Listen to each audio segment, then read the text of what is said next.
بنابراین آدمی با عقل هیچگاه اینه که در بالای غضب بعد من این خیلی غضب طلاق گرفته شدم بعد من اکنون پشیمان شدم. حضرت عبدالله ابن مسعود گفتن که لا یطلق احد لسنة فیندم، کسی طبق سنت اگر طلاق داد پشیمان نمیشد. طبق سنت یا زنک نزد امام ابو حنیفه رحمت الله علیه اومد، حالا در اون وقت به علم فقه مشغول نمیشدن، به علم کلام مشغول بودن، به علم فلسفه. امام ابو حنیفه رحمت الله علیه به علم فلسفه مشغول بودن. یا زنک آمد و امام ابو حنیفه گفت همین آدم طبق سنت چه خیلی طلاق داد زنشه. و ابن مسعود گفتن که کسی طبق سنت اگر طلاق داد پشیمان نمیشد. همین طبق سنتش چه خیلی است. بعد امام ابو حنیفه نمیدونستن آخر مسئله رو.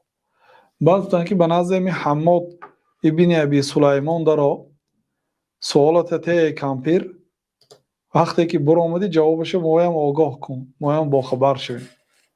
در آمد از حضرت حماد استاد امام ابو حنیفه است.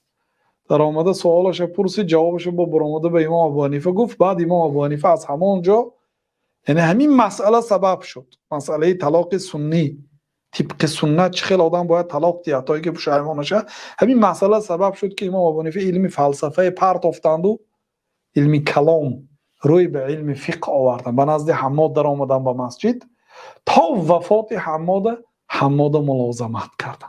ببینید یکی از امامهای معتبر در علم فقه گشتن.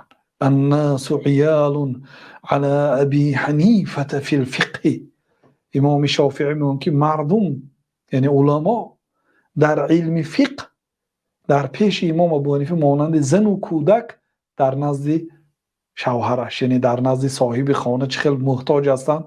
پدری خانواده چه خیلی همسرش و کودکاش برای او محتاج است.